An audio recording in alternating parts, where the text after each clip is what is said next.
Yeah. Come on, man. Come on, tune on in. Welcome to the Giant Huddle. Let's go.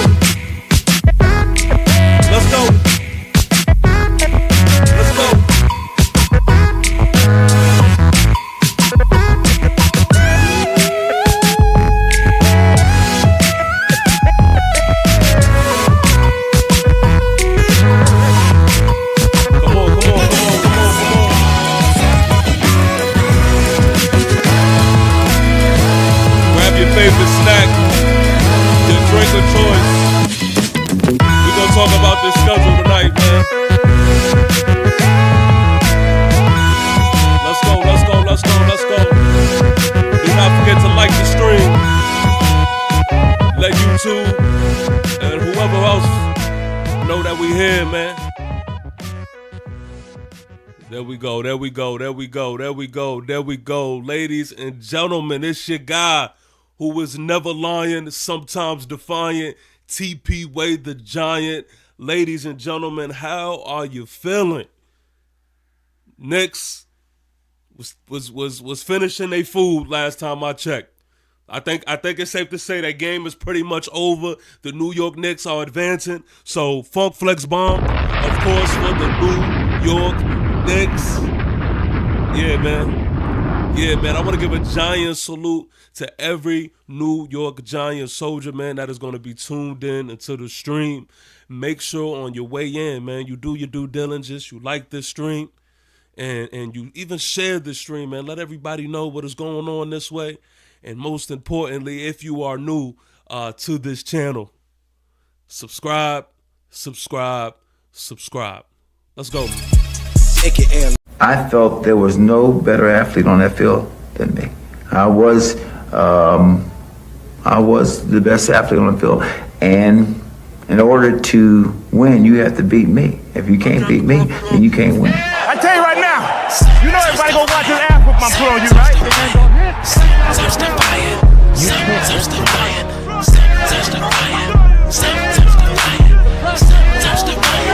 It's your guy who was never lying, sometimes defiant.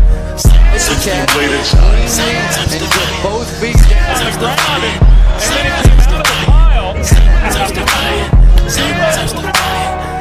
This ball's thrown, and Tyree, that may be the greatest catch I've ever seen.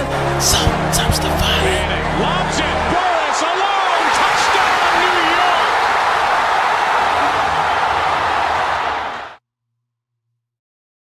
Giant salute to Clinton Jones, tuned in like he always does, man. Shout out to my guy Clinton.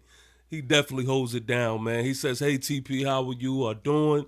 I am doing fine, man. Thank you for asking. I am doing amazing, especially it just being a good night, man, for just sports in general. I'm happy that the New York Knicks, man, is finishing their food.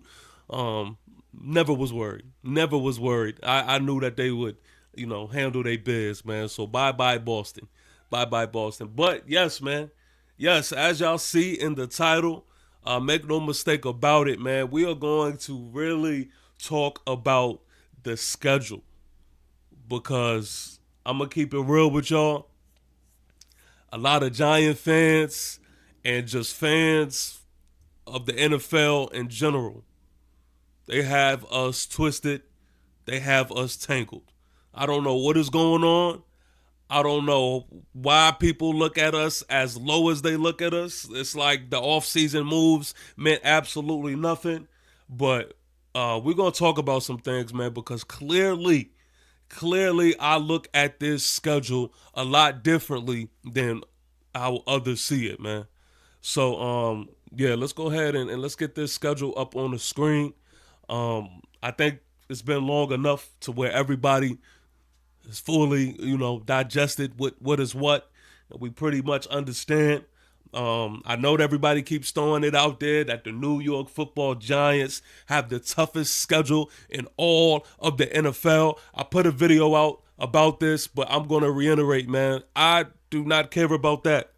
I actually welcome it. I actually enjoy the fact that we have a tough schedule because I don't want to be built around fluff, man.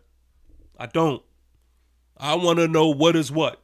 I've said this plenty of times. I'm going to say it again. I want to know if we are it or simply we are not it. Remember in 2022, found some success, got to the playoffs, and what was the one thing that everyone would say? The New York Football Giants is fool's gold. Oh, look who they played to get to the playoff. You can't say that with a schedule like this. All right, so I'm glad that it's stamped that we have the hardest schedule. I'm glad that everybody is underlooking the underdogs. I'm glad. I'm happy about all of that. I love it. I welcome it. The reason why I welcome it is because it's the Giant way, man. It's the Giant way. Think about it. Especially in our last 2 Super Bowls, right? We were doubted.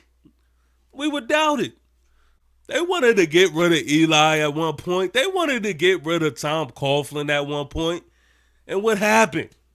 You know what I mean? So if the league is not looking at us as, the underdogs, if people do not see us the way I feel like we look, I'm fine with that. Matter of fact, I feel more comfortable than anything else with that. So, I mean, nah. And we're gonna really talk about, man, these games right here, man. For real, for real. Yeah, I'll throw in a link in the chat real quick, man, for everybody. This is the Giant Huddle, man. So, any Giant fan is definitely more than welcome, man, to chop it up with your boy. And we're gonna talk about this thing, man, because a lot of people got us fucked up, man. I'm gonna just say it. A lot of people got us fucked up. I've been listening to content creators all week, man. I've been listening to content creators flat out, like making videos and everything, flat out saying they scared. And this is not even me like being facetious. I'm literally repeating them. They're scared.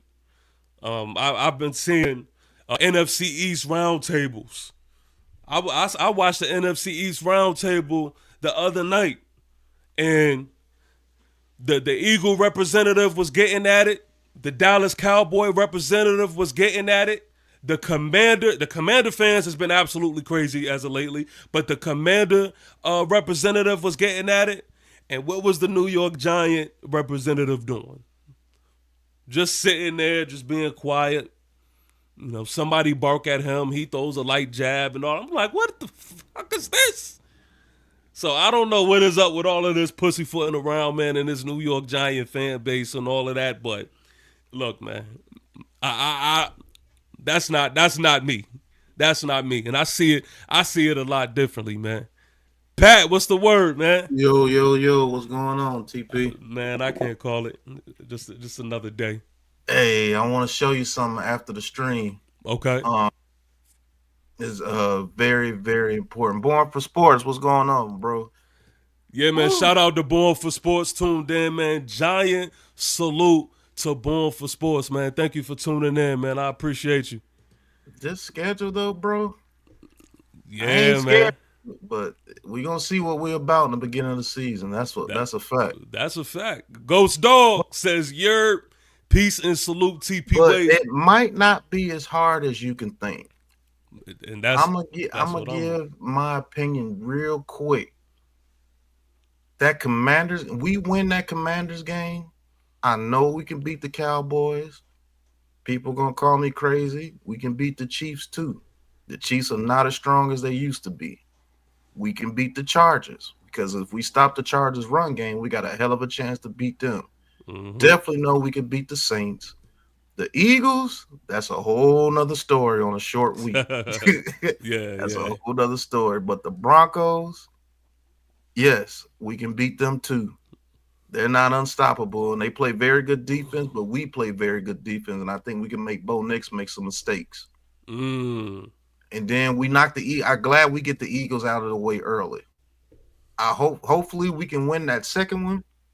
I don't think we win that Thursday night football one, but hopefully we can win that second one. The 49ers are not as strong as they used to be, and then they just paid Brock Purdy $53 million a year. So, and they are struggling.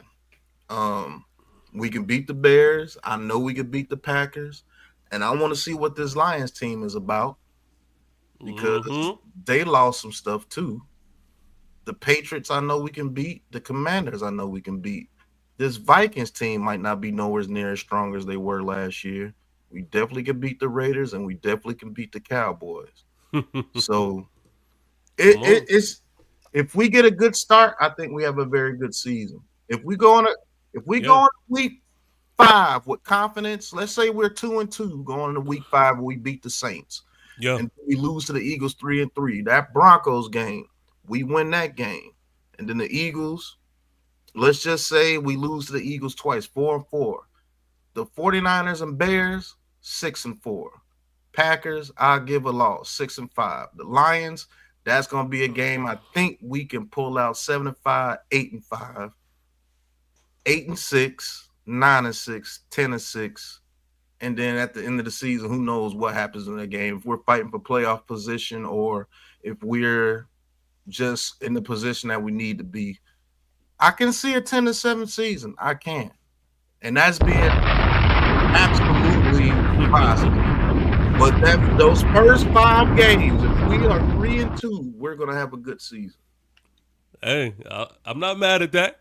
I'm not mad at 10 games. Not even a little bit. But yeah, man, let's get into it. We're gonna talk about it. Unpopular opinion, sports is tuned in. It's in the chat, man. Giant salute to Unpop, man. Yes, man. Ghost Dog, I see you.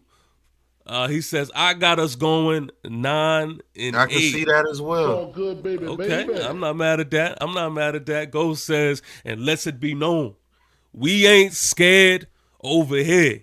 So listen, before I even get into anything, man, I want to start with actually the preseason games. Not as much as the opponents because that is just whatever, but just the importance of the preseason games. Now, everybody, and I just put a video about this. Everybody has been speaking and talking about which week is it that we're gonna see Jackson Dart. Listen, man, I'm going ahead and putting it out there. This is the only time in preseason, right here. This is the only time I'm trying to see J Money, aka Jackson Dart. Respectfully, respectfully, like and I'm looking at this as a Giant fan, and I'm looking at this from someone who believes that this team will be good and will shock the league. I'm being straight up with you, and so this preseason is going to be vital because that is going to be the first look of the new jewels, man, that we added to the squad. And I like who we're playing here. You got the Bills, Jets, and the Pats. Even though we played the Pats in the season, which is interesting. But anyway, that's where I want to see J Money. I want to see what he looks like there. I want to see what Scatterbo looks like in the league for the most part. I can remember when everybody was talking about Zeke Elliott coming into the league. Mm-hmm. And I'll never forget, man, I'm sitting there and watching the preseason games, and the Cowboys goes against Seattle, and this is when Seattle had the Legion of Boom. And it wasn't like it was such an action-packed game. But I remember when I seen Elliott go heads up with Cam Chancellor. And that alone, I said, okay, all right, Zeke is gonna be ready for the league.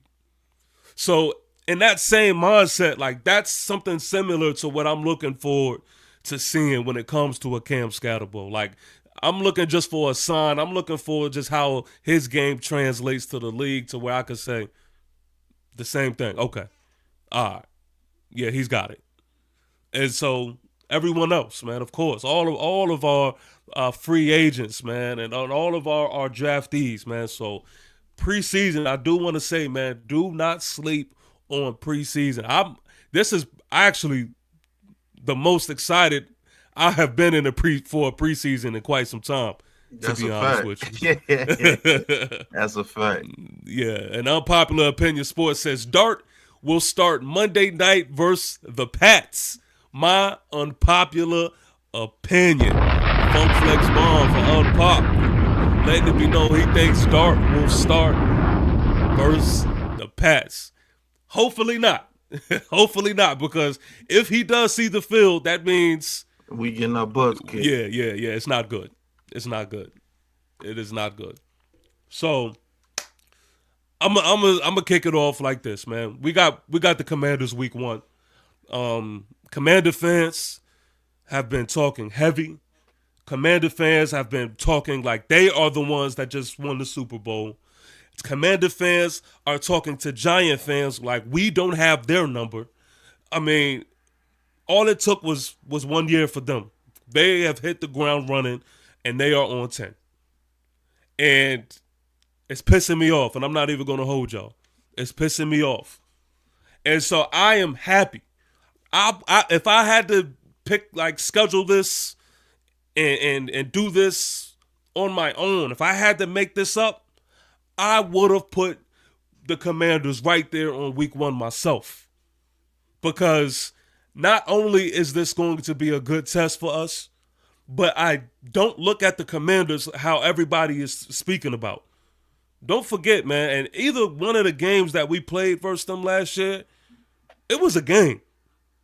It wasn't like they was putting belt to ass or anything like that. I would go as far as to say, like, to be honest with you, it wasn't like they won. We didn't win. Like, we lost the game. Like, I felt like we were in control for most part of the game. And I'm not scared of no damn Commanders, and I'm mad that they out here talking heavy like they really are big dogs like that. I don't like that shit, man. I don't like it at all. So week 1 is definitely circled, man, on my calendar. Not only because it's the first game of the season, but I love the fact that we kicking this thing off in a divisional game, man. Pat, how you feel, man? To start off the season, I love that we're kicking off with divisional games in the season, because if we can compete in those games, let's just say we start off the season 1-1 or 2-0. Mm-hmm.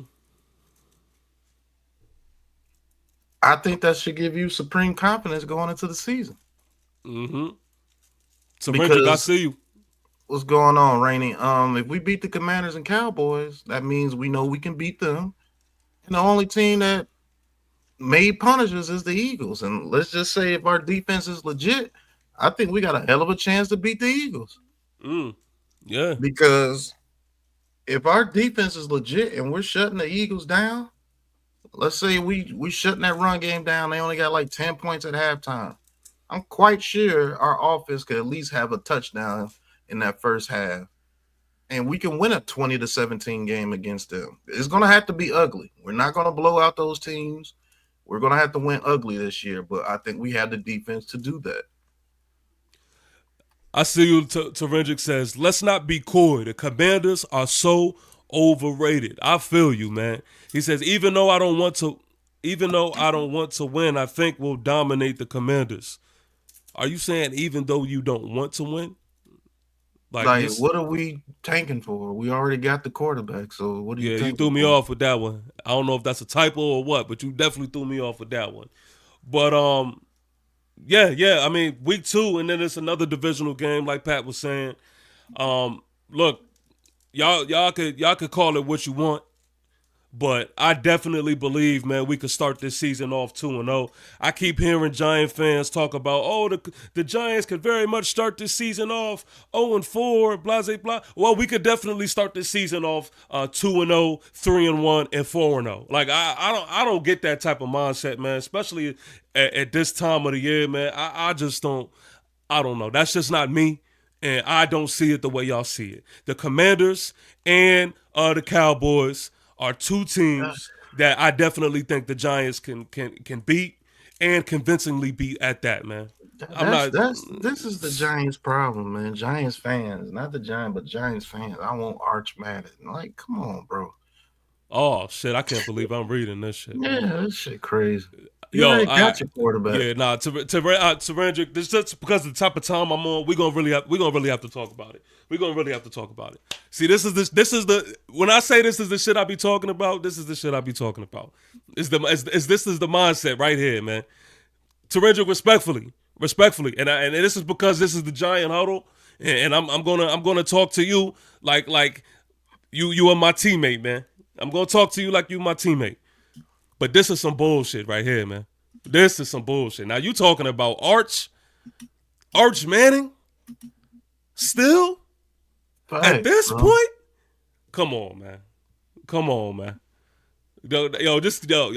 This this is crazy. This is crazy. What do you mean? Jackson Dart is a dual threat quarterback. No.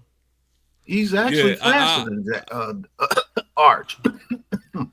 Yeah, I don't even know. I don't even know where your thinking process goes when it comes to that, man. If you're thinking about Arch Manning right now, you clearly it's ridiculous. Yeah. You're far gone, man. You're far gone, man. And that's another thing, man, that I need Giant fans to stop with the shit, man. We haven't even seen a snap yet. And all of y'all are already just ready to tank. Y'all are ready to bow down, and y'all ready to get in and out of the season.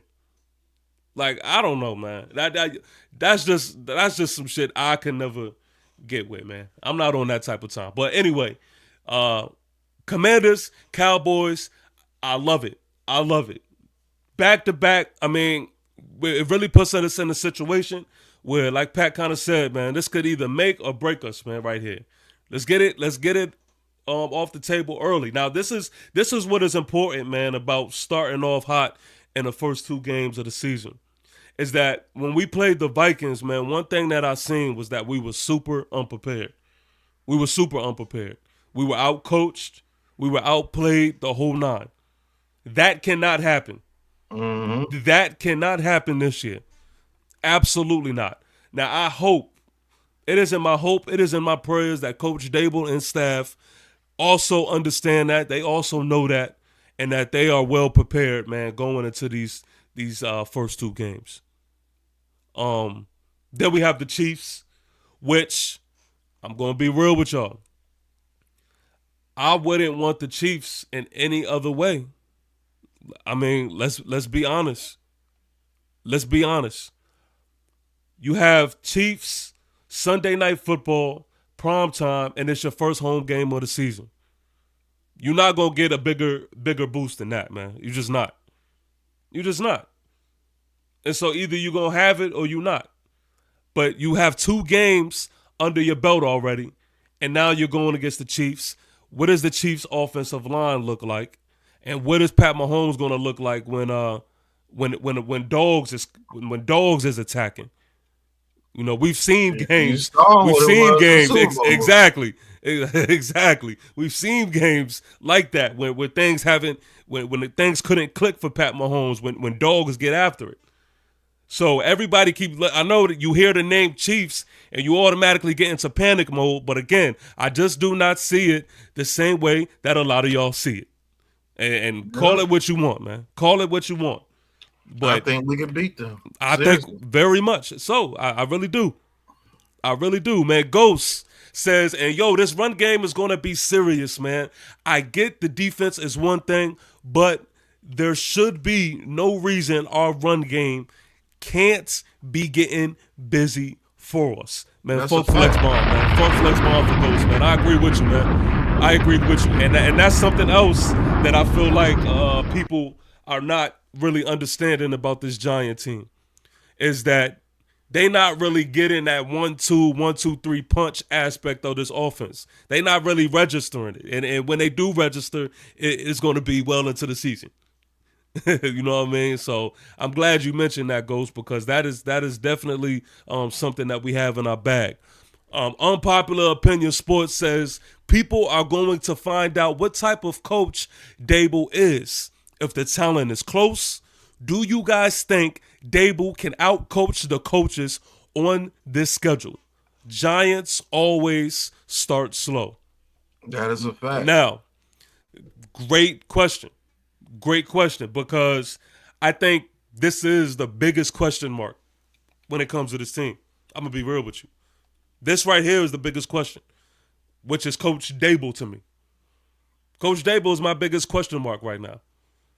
And I do know and understand what everybody is saying Coach Dable is, but I know what I see as well.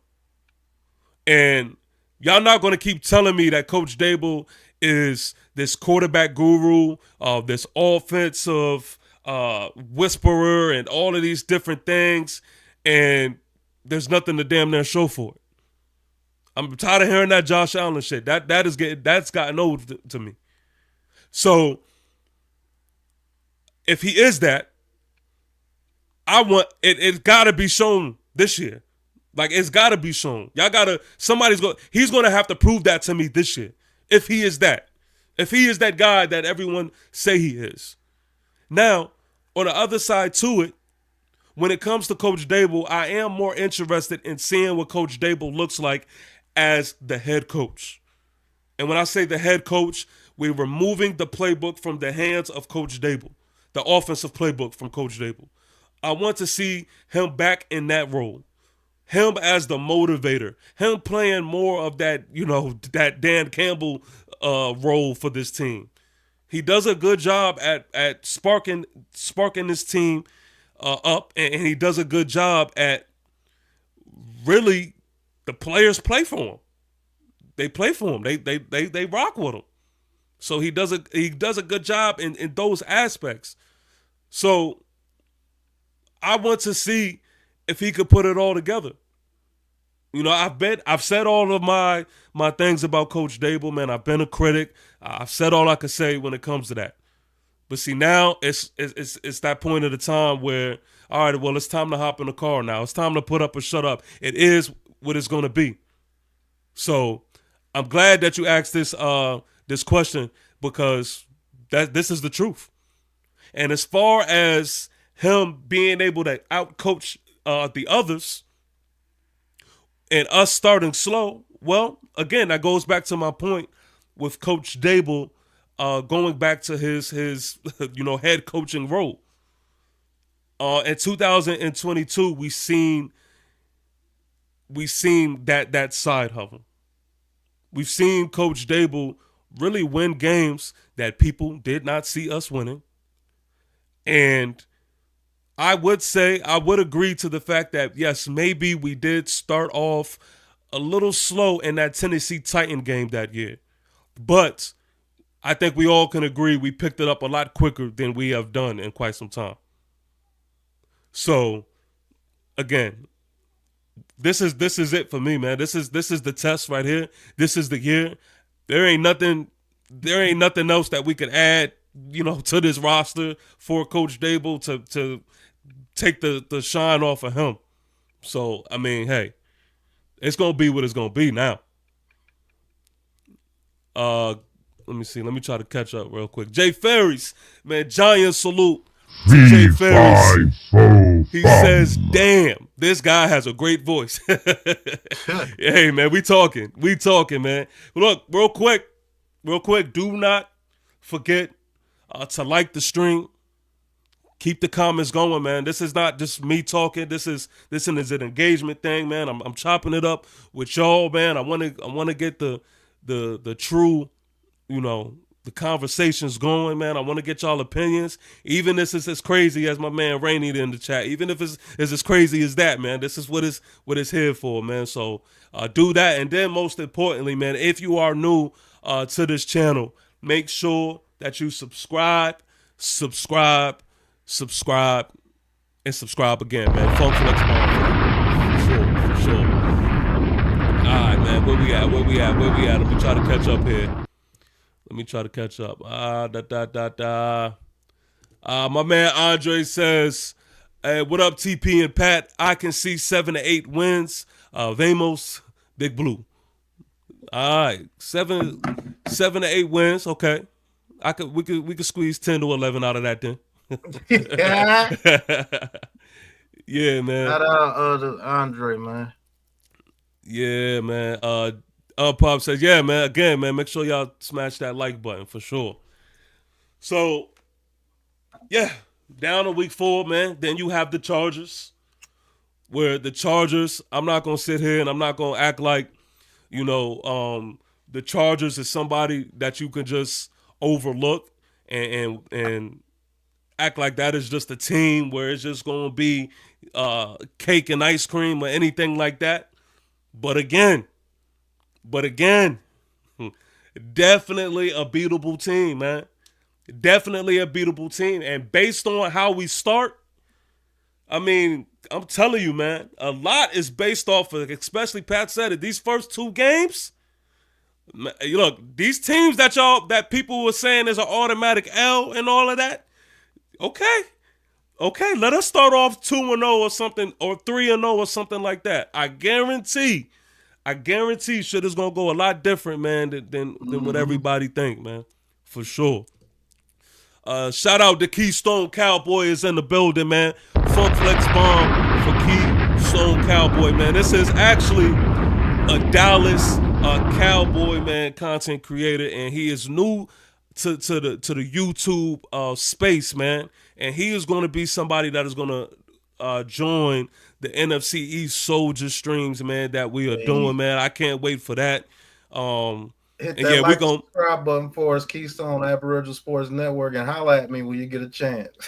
Yeah, man, and we definitely gonna get into some real conversations, man. But shout out to Keystone for real, man. I see his work on Twitter and X, man. So yeah, shout out to him. We gonna talk, man. We gonna talk for sure. Yeah, definitely hit us up on Twitter, man. Jay Ferry says, yes, the tiebreaker is one guy's name is an emoji. All right, so you got the Saints. And look, I know as a Giant fan, you're really not qualified to sit here and act like anybody is going to be easy work. But damn it, I'm going here, man. I'm going here. If there's anybody on this schedule that I feel like should be a guaranteed win, oh, it's the Saints for sure. It's the Saints, man. It's the Saints playing against Tyler Shutt. Come on, man. Come on, man. I mean, either one of those quarterbacks, man. We better win this one. I'm telling you, we better win this one. And so then, Thursday night football, you got the Philadelphia Eagles, and listen, just like how I say with the Commanders, how we have their number. The Eagles, we're going to have to show and prove. We're going to have to show and prove. Yeah. Because anytime we played the Eagles, we just haven't we haven't stacked up against them at all. So I'm not gonna be too silly and come up here and act like, oh, we just gonna beat the Eagles. Now, granted, there's not a team up here that I want more than the Eagles. I'm gonna keep it real with you. That's just me because personally. That's the bar. We're gonna see what type of team we are when we play the Eagles. To be honest with you, that's a fact. Go ahead, TP. No, that's a fact. That's a fact, and I'm glad you said that because that's the truth, man. Like if we have a good start and everybody's feeling good, these first 5 games, and then you go into Philly, that's the bar. I mean, that's the bar, man. Whether we like it or not, that's the bar. So, I mean, that's a big game in itself, man. That's a big game in itself. So, again, then you have the Broncos. And then right after the Broncos, you have Philly again, which is wild. And that is right there. That is the meat and potatoes of this schedule right there, man. That 3-game stretch right there. Eagles, Broncos, Eagles. That's tough money. And I think that is also why you could go ahead and crown this as the hardest schedule in the NFL. Because that's bananas right there. So I think if you come out with a win, 2 wins, you are definitely where you want to be, man, in that whole grand scheme of things. So that is going to be the part of the schedule that you definitely gonna keep your eyes on, man, for sure. Weeks 6, 7, and 8. That might be the most tumultuous part of our season. We could come out of there with at least one win. Mm-hmm. We can be good. We start off good. Let's say we start the first 5 weeks 3-2. If we could come out of those 3 weeks right there with at least one win, and we'll be 4-4, we'll have a good season. Yeah, because we'll be battle tested and we know what to do. And those Eagles games don't get blew out because that's going to destroy your confidence. If we lose, we can lose 23-17, you know what I'm saying? Something like that where we got a chance to win at the end of the game, or 2023 or something like that. Show that we can compete with those boys. Right. If we do that, we'll be okay. I'm not expecting us to beat the Eagles twice or anything. I'm actually expecting us to get swept. I'm going to be honest with you. Because the Eagles are just a good team and they've had our number. Yeah. But don't get your ass beat the way we've been getting our ass beat. You know what I'm saying? You change that, you change the outlook of this team. And if we could beat the Broncos, let's say we go 2-1 in that stretch, you can start thinking playoffs. Yeah, I'm with you. Yeah. No, I mean, that's a fact because, I mean, like I said, in all actuality, you know, certain shit is about showing. I mean, everything is about showing and proving, man. Everything is about showing and proving. So especially with this Eagles, man, Eagles team. I mean, we just got to show and prove.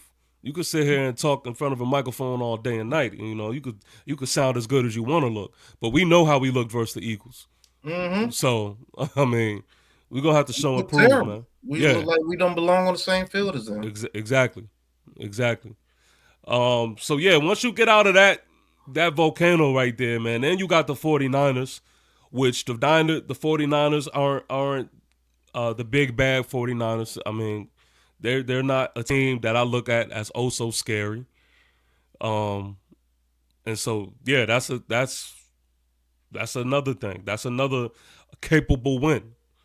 And I'm trying to choose my words carefully here because I'm not going to try to get too cocky with it. But look, I'm just going to call it like I see it. These are capable wins, man. So again, everybody acting like this shit is dead and we ain't even seen a snap yet. I'm just not with that, and I'm letting it be known, man. The injuries happen, I know. You know, you might get an injury or something. You never know. Come on, you know what I'm saying? What if Barkley gets hurt? Yeah. What's going on, Iman? Iman, man, giant salute to Iman. I see you. 3545. And then I gotta get one of those machines, man. That's dope. Yeah, man. And the Bears. This might be the game, Pat, that I go to right here, man. This might be the game that I go to. Y'all know I'm stationed. I live in Michigan, so Chicago. I think I'm going to that Dallas game. Is the first game in Dallas or is the second game in Dallas? The first game is in Dallas. I might go to that game. Dallas. Yeah. So So the Packers the Bears is away. Then the Packers is back at home. This is around that November time, so this is when you are well into the identity of who you are, and this is where also I think the schedule does get a little interesting here because you have the Packers and then you have the Lions. Two good football teams.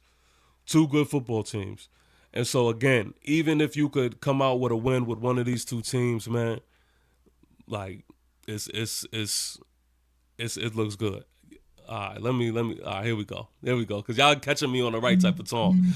Salute, TP. Is your ego gonna finally let you admit you were wrong about DJ? You gotta hold that L. Says solving the race problem. Man, this couldn't have come at a perfect time because I'm just in one of those moods today, man. I'm just in one of those moods. Matter of fact, I just want to do this, man, so you could really, look me in my eyes, man, and we could really have this conversation. Solving the race problem.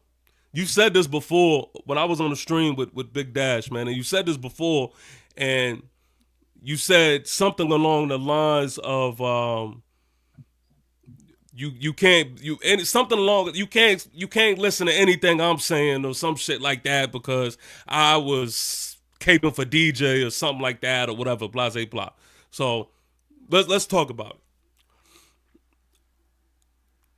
I could lead you like to the water, but I can't make you drink, man. And the thing what you got to understand is comprehension is something that everybody doesn't have. So you're gonna miss on a lot of things that I will kick it to you if your comprehension isn't there. Now, what I love about this YouTube shit, right, is that you could always go back and you could listen to every single thing that I've said in the past. You could go look at every stream. You could go look at every video. When it comes to Daniel Jones, you have never heard me say that Daniel Jones was this elite quarterback. You never heard me say that Daniel Jones was like an all-time great or anything along those lines. You did hear me say that I believed that Daniel Jones could have got the job done. You've heard me say that I believe that Daniel Jones was good enough for us to be better than a 3-win team. You did hear me cape for my quarterback. Those are the things that you heard. So understand this. A lot of the downfall that happened last season, and I don't care where you get your takes from, I'm going to give it to you real. A lot of the takes that you heard from last season was pure Daniel Jones hate, and it was nothing outside of that. And that's why Coach Dable gets another shot at this shit, because of people like you. And in all reality, and it was funny, it's because it's coming full circle, and we was just talking about this, but in all reality, our beloved Coach Dable had a lot to do with why the fact that we only won 3 fucking games last season. But nobody sees it that way, and nobody even cares to even think it that way, because y'all enjoy being on Daniel Jones' piece so much that you don't even see anything outside of that. Fact. Now, granted, Daniel Jones, I'm not saying that Daniel Jones looked awesome. But what I do know is there has been a couple of games where Daniel Jones has looked either decent to good. And at times, really good. And you can't blame the losses on some of these games on Daniel Jones. Do it with somebody who has watched the games and has watched the film. See, y'all say all of this cute, dumb shit on Twitter, and y'all just got a bunch of meat riders that just come on and just agree with everything you're saying because it's trendy and it just sounds cool, and everybody's saying it and everybody just follows suit. But you can't do that with somebody who watches the shit. That's a fact. So talk to me about the Washington game. You gonna say Washington game was Daniel Jones' fault? Talk to me about the Seattle game. The Seattle game was Daniel Jones? Talk to me about the other Washington game. Was it Daniel Jones? Talk about the first Dallas game. Talk about the first Dallas game. Was it all Daniel Jones? See, but I sound crazy because it sounds like I'm defending Daniel Jones more than I really am, and that's when the comprehension aspect comes into it.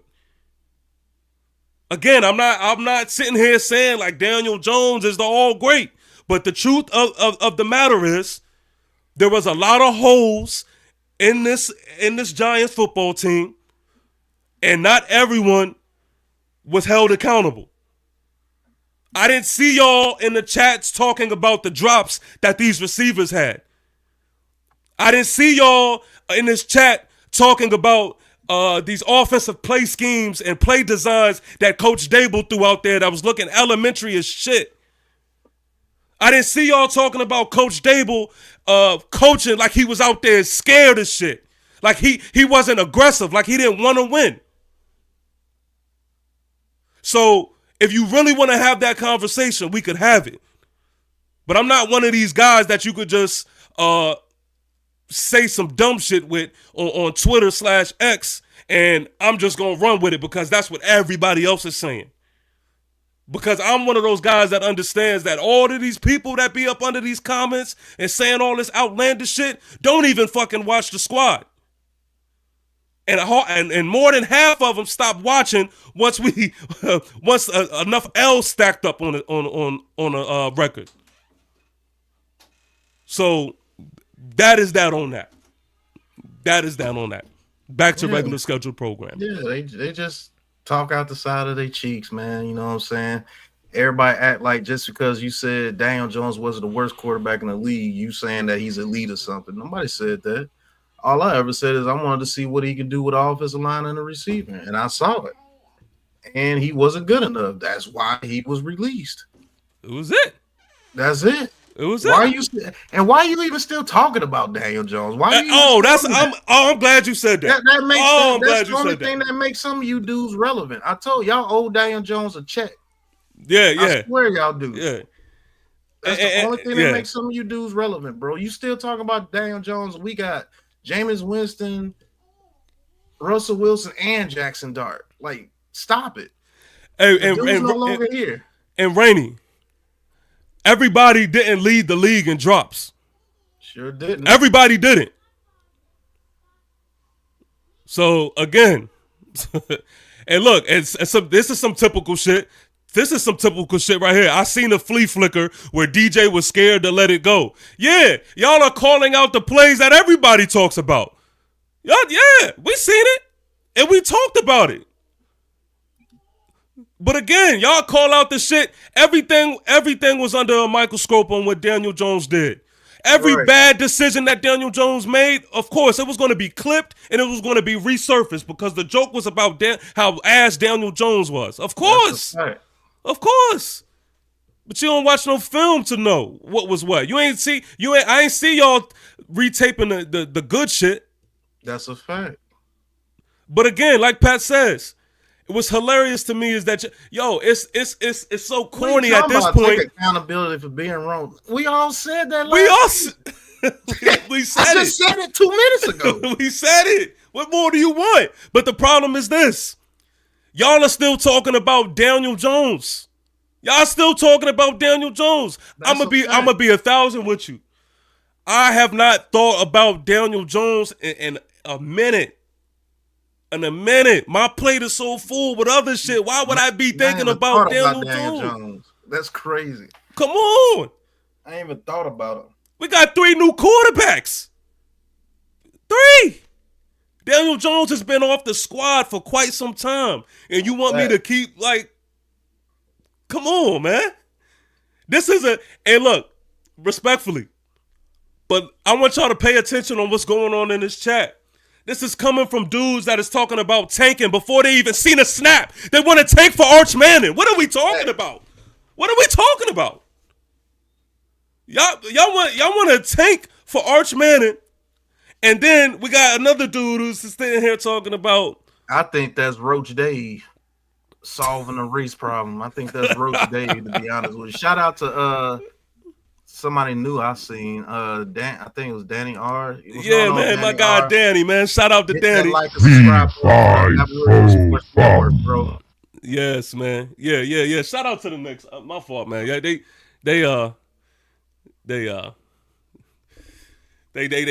took me there, man. They took me there. Yeah, my fault. It's ignorant, man. Like, the dude is gone, bro. Like, what do you want from guys like us, bro? Y'all don't go nowhere else and attack dude. Oh, say you was wrong.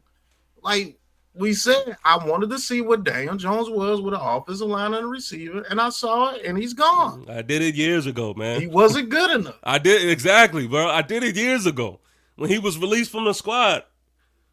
I said it.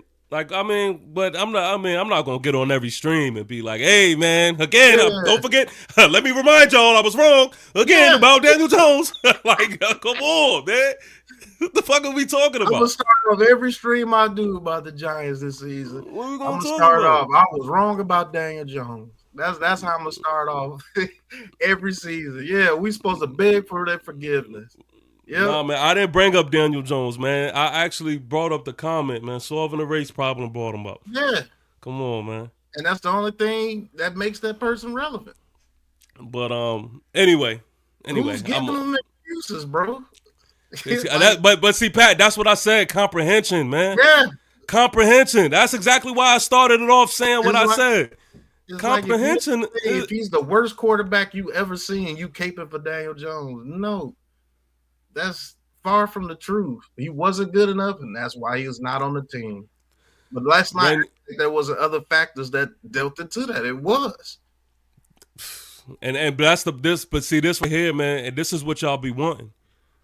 This is what y'all be wanting right here. Y'all say I'll tell you this too, TP. They better hope Daniel Jones don't do nothing with the Colts, or they really gonna feel stupid. That's like a every fact. other Giants player that leaves the Giants and they go out and have a good season or something. You go over there and do something with the Colts. I want you to come on here and apologize every time I go on stream and say you was wrong about Daniel Jones. Oh man, I'm telling you now, if he looks good in Indy, I'm gonna lie. Solving the race problem, you're gonna be on a thumbnail, and we're gonna make a whole video. We're gonna make a whole video talking about you, man. We're gonna do a whole video talking about you. But yeah. Anyway, let's get back to it. I had to handle that, man, because that's not the first time that this dude been saying that. I'm on that type of time today. Yo, the Knicks, Funk Flex Mom to the New York Knicks, man, doing their thing, man. I'm glad y'all finished y'all food. You know what I mean? I wasn't nervous, not one bit. I don't care what anybody says. I don't care what anybody says. That was coming. So shout out to the Knicks, man, for doing their thing and advancing, man, advancing. What was I forgot where I even left off at. Teague, not right now, man. I forgot where I left off at, but I remember the last thing I do remember saying was how the Packers and Lions. Then you have. Hold on, give me 1 second, y'all. Let me close this door real quick. Hold on. Yeah, get it in. But the Packers and Lions, man, hey, listen. Oh no, the truth is not annoying. It's annoying is when you keep packing on something that you know there were more factors than just that player. You talking like if Daniel Jones wasn't on the team, we would have been like a playoff team. No, play calling had to go on effect is a factor. Our run game not being effective towards the end of the season was a factor. Our offensive line was an absolute factor when Andrew Thomas went down. Because let's not act like Daniel Jones' stats weren't decent in the beginning of the season. Keep it a buck. Ain't nobody gonna admit that shit. Yeah, right. You know what I'm saying? So let's keep it a buck, bro. Is Daniel Jones a very good quarterback? No. You still don't know what the hell Daniel Jones really is, to be honest. And yo, Pat, for be real, I gave him enough. Tom, we not even gonna keep going on to that because you talk about the Packers and Lions, man. Yeah, that's a fact. So the Patriots Monday Night Football, right before the bye week. Again, this is another team that I very much think that we could go ahead and count as a win, man. But of course, we got to put in the work. I mean, we got to just go and do. And then you go into the bye week. Now, this is like a steep bye week here, man. Like, we played a lot of football before we get into this bye week. Yeah, that's crazy. 14 weeks before the bye week, that's absolutely insane. But I will say this, it helps out a lot if we do make it to the playoffs. Oh, yeah. That helps out a lot because now that they got a little rest, they have to go 10 games into the playoffs. Yeah, that's a fact. That's a fact. And then you look at the last 4 games of the season. You got 2 divisional games, week 15, Commanders, and then you end the season off with the Cowboys. And that if you're still in the race of things, man, I will say that's just must-watch TV right there. I mean, that's going to be an exciting time. If you're still, in the conversation. And that's when, you separate the men for the boys for the most part. Like, pretty much, the playoffs will start there. You know what I mean? If you're still in the conversation at this point, you could pretty much say playoffs start at week 15. You have the Vikings week 16. The Vikings made some good moves this offseason. That's going to be something interesting. I'm gonna be I got some Viking content creator friends, man, that is gonna be lit that week, man. We've been chopping it up for a lot, in the off season. Y'all seen what we did last season, so that's gonna be a exciting time right there. The Raiders again, not worried, not one At bit. all. And then so anyway, all in all, I say that to say, man, I understand that this schedule is a difficult one. I'm not trying to minimize that, but I'm also saying that we can win a lot of these games that people saying that we're gonna lose. We could definitely win. We could definitely win, and I think man, we gonna have a good year, man. I mean, I didn't get hype about these off-season pickups for no reason, man. For no reason. So if we are not that again, I'll just have to see that. But as it stands, as of right now, as it stands, as in May, look, I'm in the car, I'm hyped, and I'm ready to see, man, what we look like actually off of paper and on the field. I'm ready. I'm excited to see this defense this year. Yeah. I still think the offense is going to struggle, but I think we have a defense that's strong enough to where we can win some ugly games against some good teams.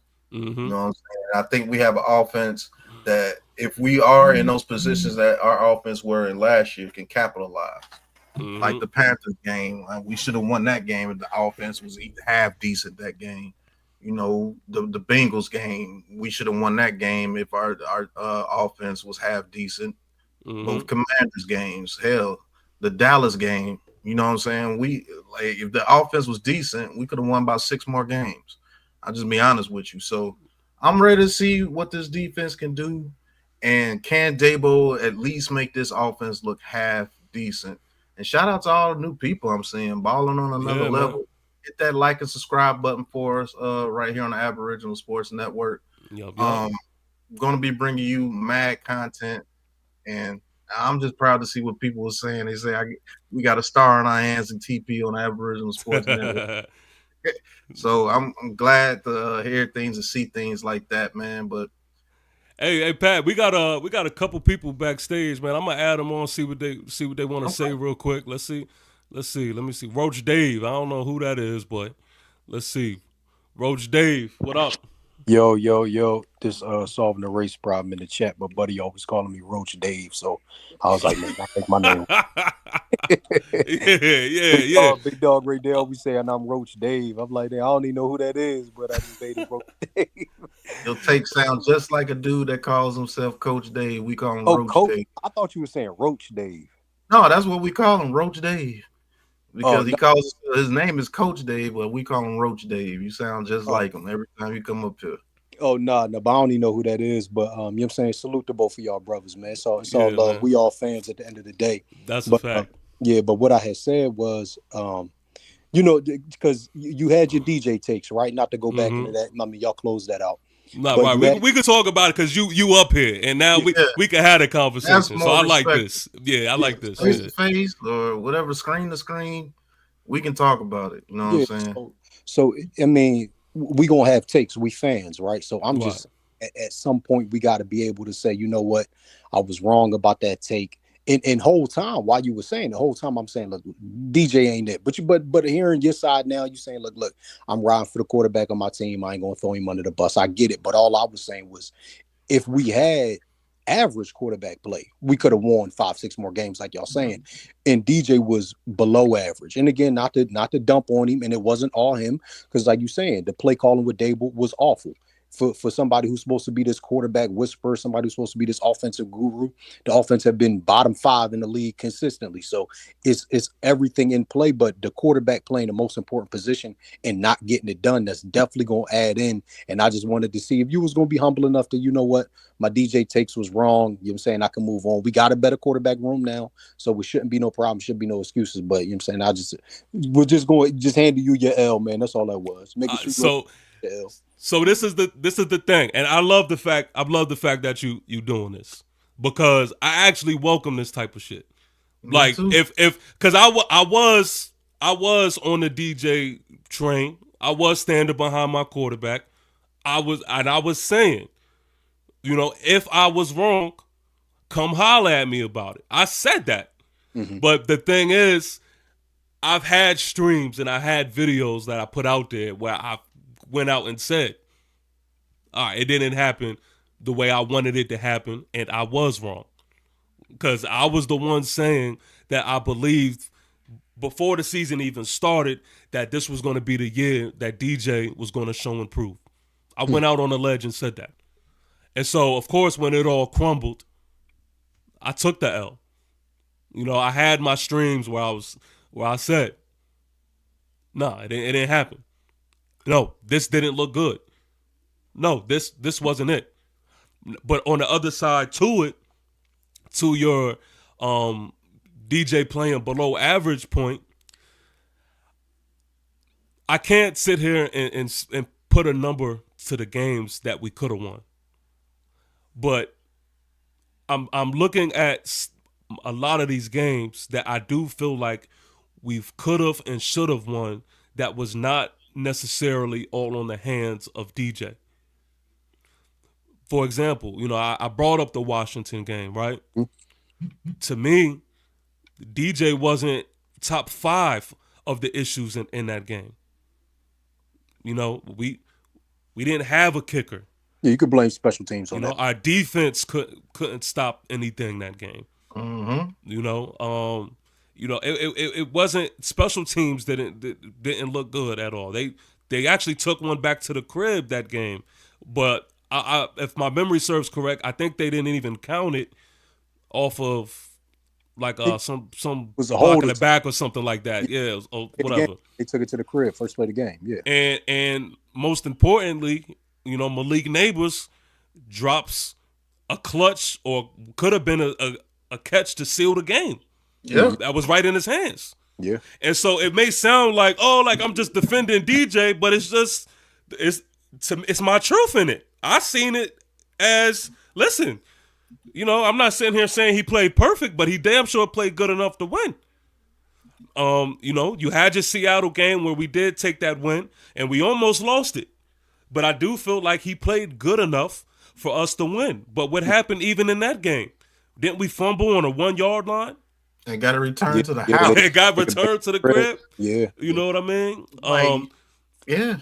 But let's think of games like Dallas, right? That was a winnable game, but the offense just couldn't do anything.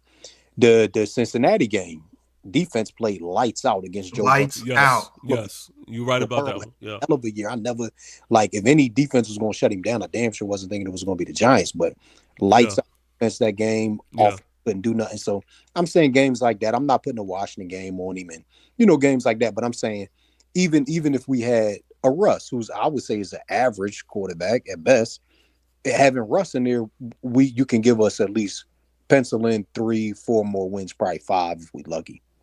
Yeah, right. that's all I was saying. That's all I was saying. Yeah, that's it. He was not good enough. I don't know what I have to say to some of these people. Like, he was not good enough. That's me admitting my quote unquote wrong. I said I wanted to see what he was with a decent offensive line, which he had in the beginning of the season and a weapon. And he wasn't putting up big numbers. He was putting up decent numbers, to be honest with you, because he was like top 10 in a couple categories, to be honest with you. But it wasn't good enough. He can't overcome what was there. Right. And they let him go. He's done. He's gone.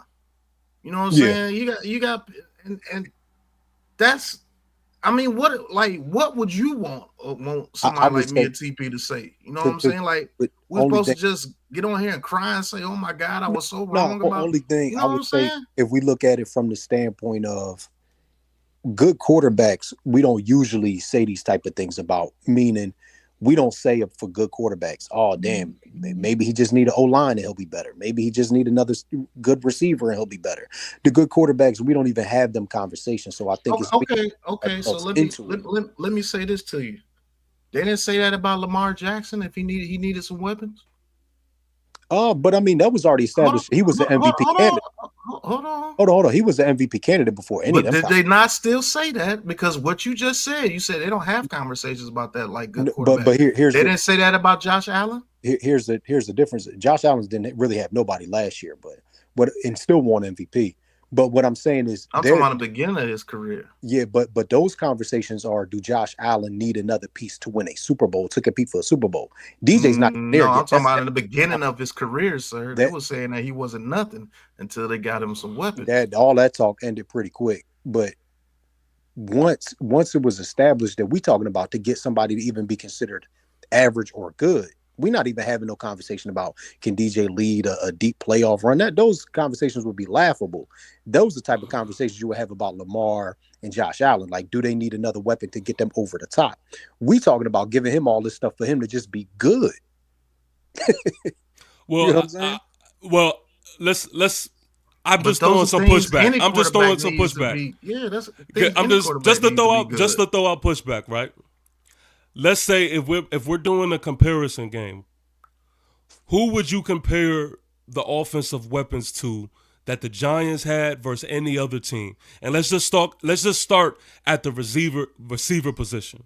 You have Darius Slayton for the most part is your number one wide receiver. Isaiah Hodgins, Wan'Dale Robinson. Always hurt. You know, so Richie James, CJ Board, all those guys are not even in the league.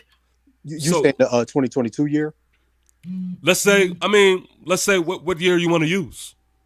Well, I'll put it this way. Like, let's say a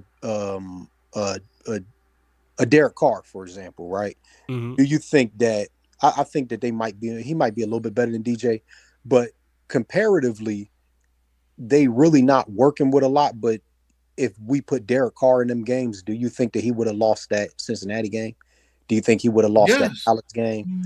And again, I don't because know. that Cincinnati game, that wasn't all on DJ either. I'm telling you, the play calling was ass on purpose. Oh, absolutely. Look, Brian Daboll not exempt from none of this. You don't think if Brian Daboll was calling better plays last year, DJ would have had better numbers? Well, then let's think of it this way too, right? Defenses play disrespectful defenses against DJ. Like they played the same defense when any other quarterback was in there because of the play style. No, they don't. They run laughable defenses against DJ because he don't. Okay, so what defenses were teams running last year against DJ? Oh, against DJ. Let's go into it. What defenses were they running against DJ last year? Middle of the field close, one safety high. You definitely don't need to go two safeties high because he's not going to play that side. They rarely play the field and they come down to squat on everything. They don't want to know why they did that, sir? Because they don't. It's because they knew where the ball was going already. Good defenses can play any type of defense against you if they're good. The Vikings hold on. They don't play Mahomes like that. No, they don't. Hold on. What? You have to play Mahomes like that sometimes. You know, Mahomes throws the ball behind the line of scrimmage more than any quarterback in the league. A lot of good quarterbacks are Joe Burrow or Justin Herbert. Most of the time you're going to see most of the time. They're going to be running quarters. They're going to run two safeties. 90% of the time. Listen to me, bro. You run your defense according to the talent that you have on your team. Why you think the Vikings? Let me finish real quick because you keep cutting me off. Okay. The Minnesota Vikings, that defense that they ran over there was one safety high against anybody. You want to know why? Because they were coached very well and they know how to get to the positions where they need to be in order to cut off anything that you throw at them. They ran a lot of cover 6 last year, and I guarantee you can't tell me what a cover 6 is. It depends on the talent of your defense. And it depends on what the damn offense is being called. You want to know why people were able to just stop the Giants last year anytime they wanted to? Because of the play calling that was happening. Wan'Dale Robinson got 144 targets. Do you understand how easy that is to guard with a 5'8" receiver keep catching the ball 3 yards past the line of scrimmage? Every defense that played us, it didn't matter what defense it was, they all choked up because they knew where it was going. Right. When you have no run game to back that up, it's even worse. And when you have a head coach that does not want the quarterback that's in there and calling those plays like that on purpose, I promise you, every time they open up that playbook, Daniel Jones made a couple of plays here and there. Was he great? No. But when they open up that playbook against Seattle, he threw that ball deep, didn't he? And Slayton made they won without neighbors. Keep it a buck. Every time they open up that playbook, man, when Daniel Jones threw that ball deep, he got it deep.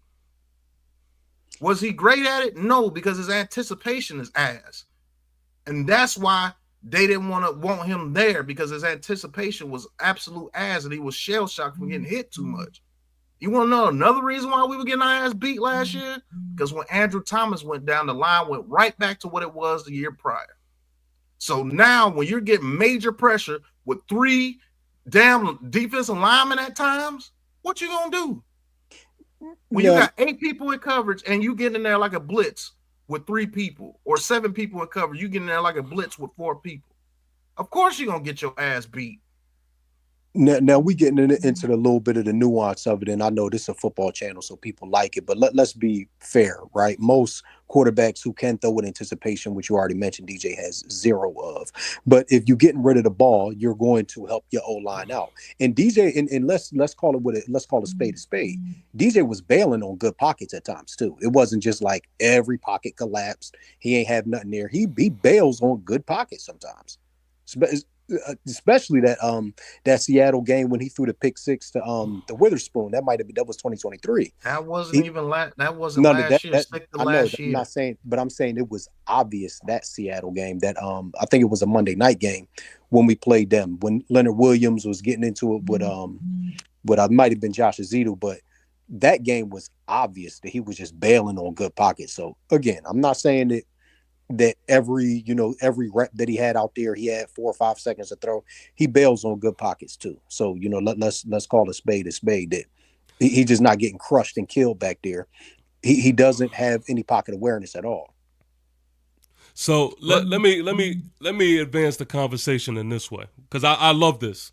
I love this. Again, look, giant salute to my man solving the race problem, man, because this is what this is about, man. And I'm glad you hit the link, man, because we can have these type of conversations here. And even if it's old news, I want to. If it's giant football, I want to talk about it.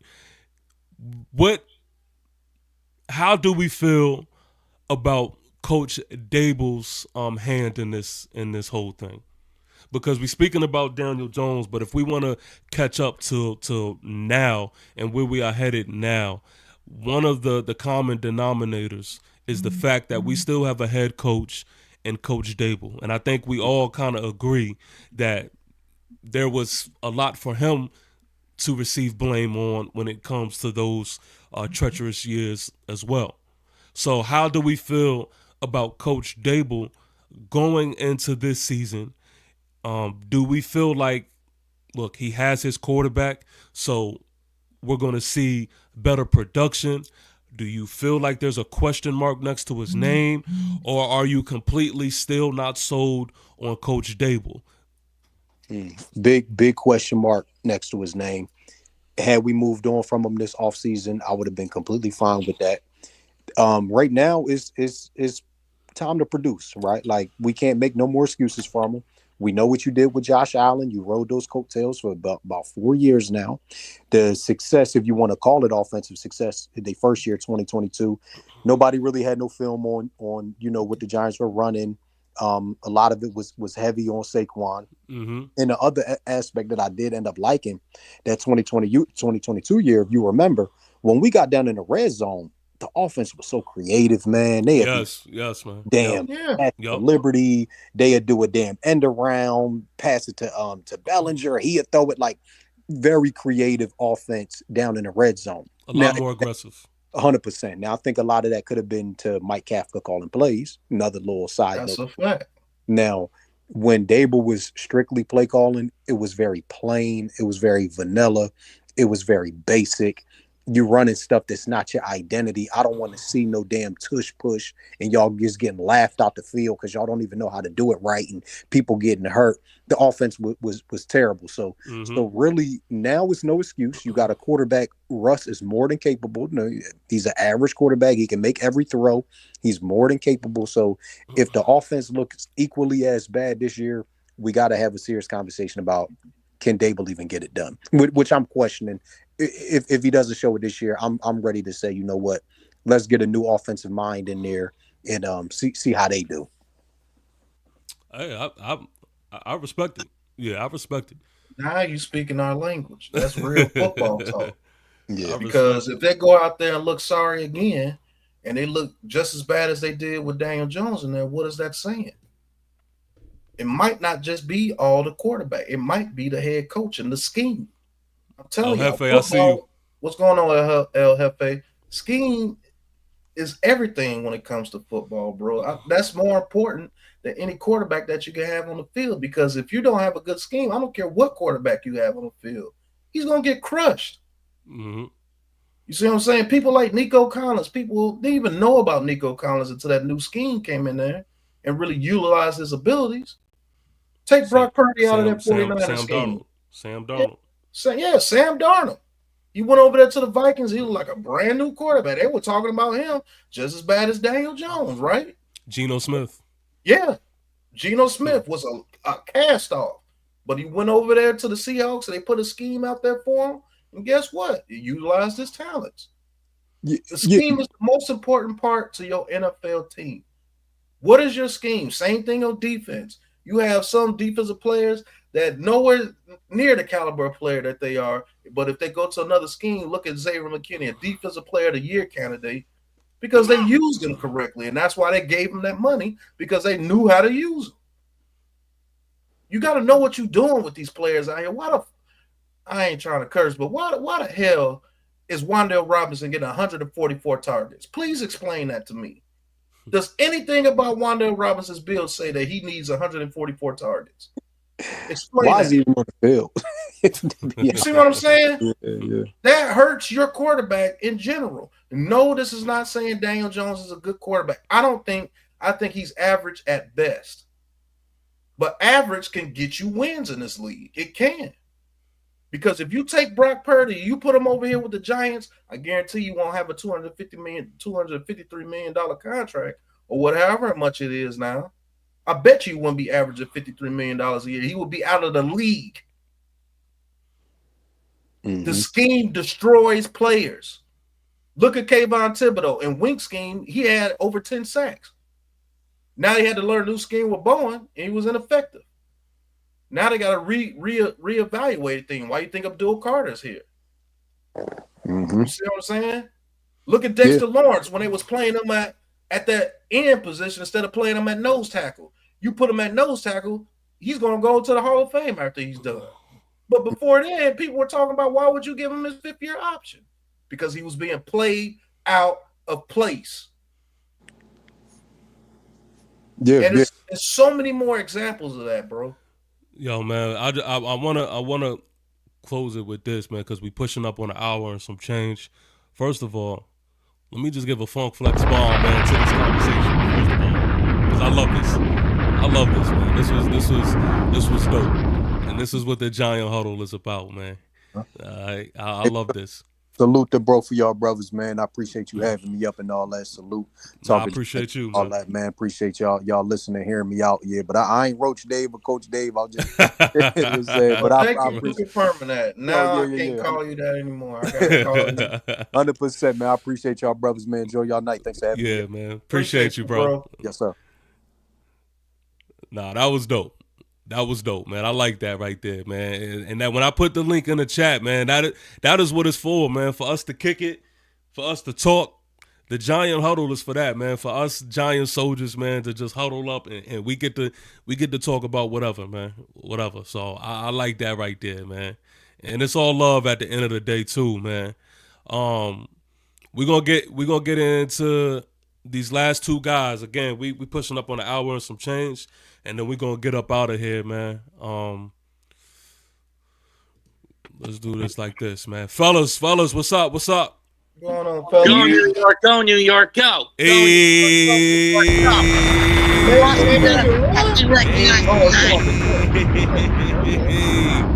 Yes, sir. Takes his ass and roadkill. Roadkill.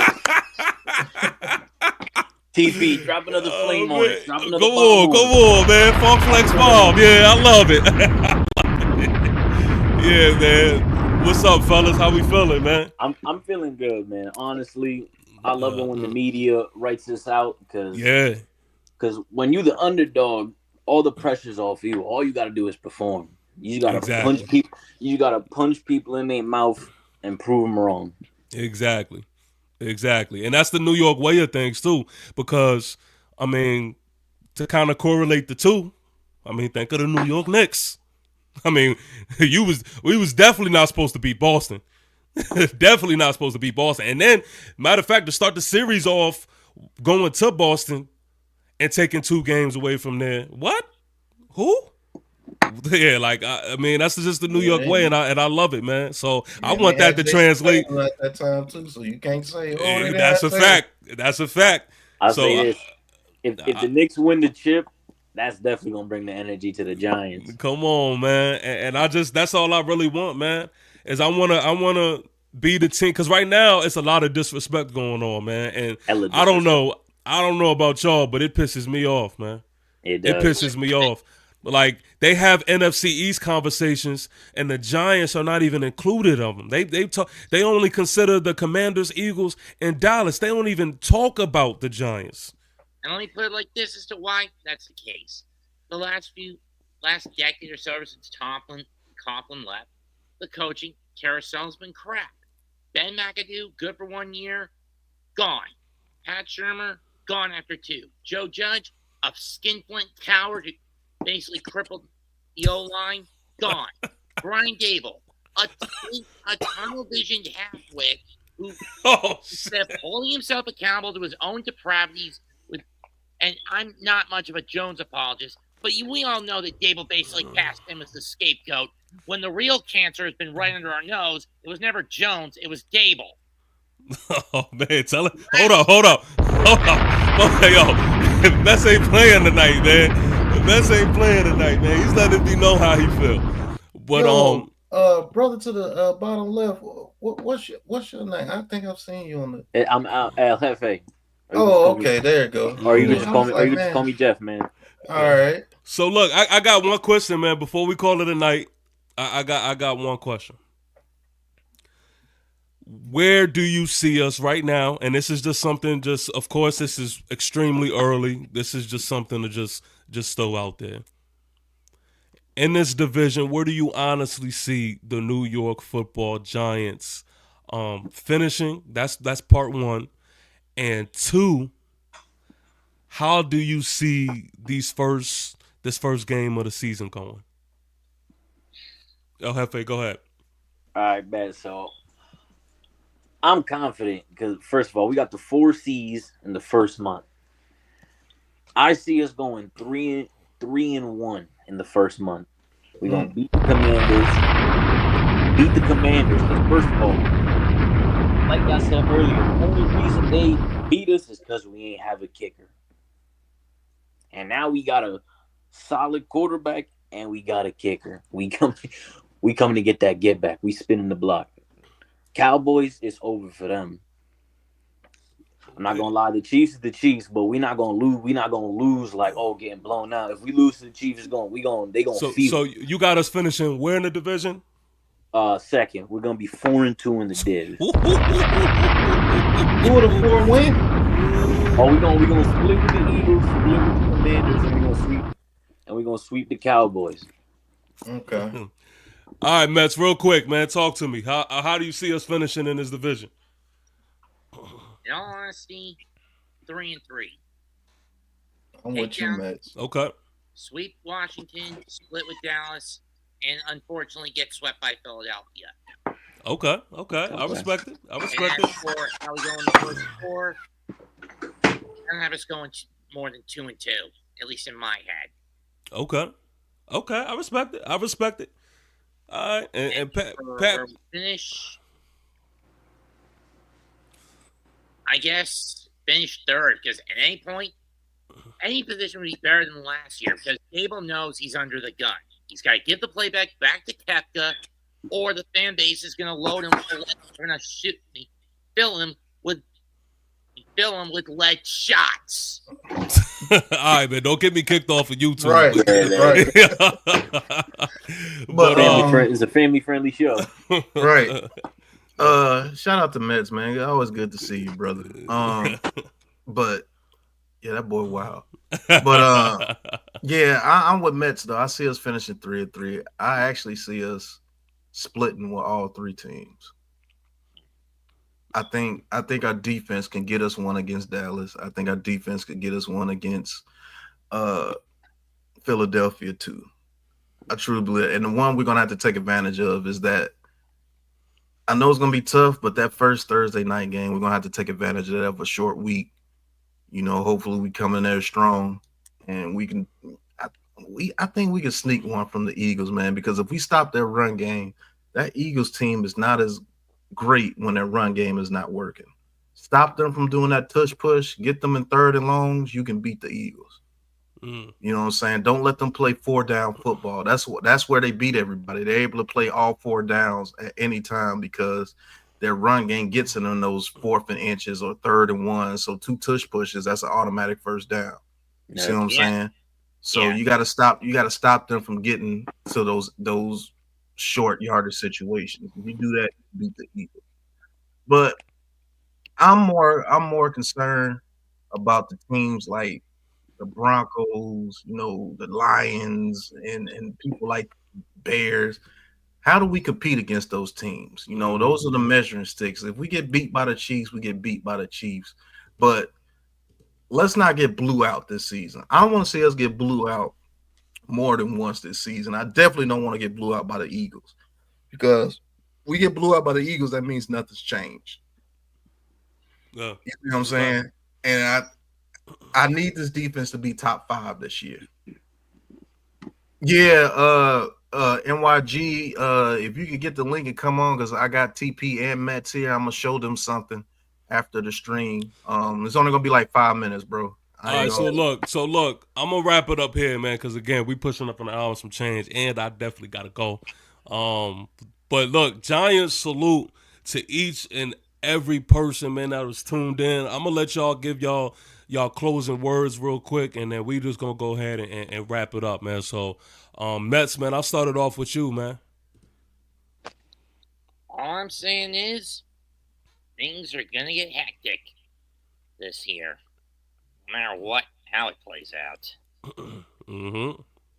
All right, I'm with you, man. Peace, Mets, man. I'm gonna holler at you soon, man. No, Mets. I need you to stay. I need you to stay, and I need TP to stay. Give me 2 minutes. I'll see y'all backstage. Yeah, I'm gonna put them backstage. I'll see you backstage. All right. All right. And El Jefe. My fault, my thing had tweaked out. But to end off, I'm gonna just say this, man. People want to laugh at us, but they don't understand. We got the hardest schedule in the season, so we gonna play to our comp. And when you play to your comp, that means you just play better. Because everybody want to have easy schedules, but then they don't realize if you're a good team and you got to play down to a team's level, you could lose that game. Because you want to play with your food. One thing the Giants don't do, we don't play with our food. So I'm gonna leave it at that. We eat. Yeah, man. Hey, man. Look, shout out to El Jefe, man. Definitely got to get that flex bomb on that note, man. Appreciate you, man. Thanks for tuning in, man, and chopping it up with us. Giant salute, of course, man. Call in more often, El Jefe. For sure. Call in more often. Of course, yes, sir, man. All right, man. I'm going to holler at you. All right, Pat, man. Talk to him. Oh, man. I'm just excited for this season. I'm excited because of the defense. Nothing about this season has me excited about the offense except the running game. I want to see the running game and the defense this year because if we actually had those two things rolling, we're getting back to good football to me. And football is about scheme. It's a game of chess. So you can get up here, you can recite everything that they put on Twitter. This person is sorry. What's the scheme like? If you want to come talk to me and say that I'm crazy and my takes and everything, bring me some evidence. Show me what coverages to where you can say that, hey, they only did this coverage because of Daniel Jones. Show me. Because I dare you, because I looked at all the games. I know the reason why everybody was playing the way they was playing. It was because of the scheme. And that's just a fact. So it is what it is. I know you got to get out of here, but I'm just excited to see the run game and the defense this year. That's what real quick, man. Just tell everybody, man, where they could subscribe to and the Aboriginal Sport Network and stuff like that, man. Just make sure people are filled in, man, so they know Yep. Man, they know the vibes, man. We got some heavy hitters over here on the Aboriginal Sports Network. This is where you're gonna find me a lot of the times. I do have my own channel, Big Pat Sports Talk. If you don't know, you go subscribe to that channel as well. But I will be doing most of my work right here on the Aboriginal Sports Network. It's a great network. You get great content. We're doing all content, not just Giants. We're doing NFL, NBA, baseball, NASCAR, hockey, wrestling. We're doing all that here for you guys. And we're creating something very, very genuine and very, very big, man. So subscribe and like to the Aboriginal Sports Network for good brothers like TP, NYG22, Snarf that just left, Coach Ed, Man Cage just called the Knicks game for you guys tonight after y'all destroyed the Celtics, which I knew was going to happen. So it is what it is, man. Yeah, man. Yeah, and I'm gonna take a page out of NYG and your playbook, man, and I'm gonna just play some background music, man, as we close this thing out, man. But Pat, I'm gonna holler at you backstage, man. All right. All right, and listen, man. Again, shout out to each and every one of you, man, that was tuned in to the Giant Huddle, man. This is how we give it up, man. I'm going to try my very best, man. Y'all know I'm a busy man, but I'm going to try my best to do this at least once a week, man. Once a week where we could just, do just this, man. Huddle up and talk about whatever's on our Giant mind, man. But again, do not forget to subscribe to your boy, man, TP Way the Giant. We are going to let this outro play, but before this outro ends, I need to see Fee-Fi-Fo in the comments. Thank y'all for rocking with us, man. Until next time. Peace. AKA lion, AKA tiger, how we swinging nine, walking through the fire, certified pioneer.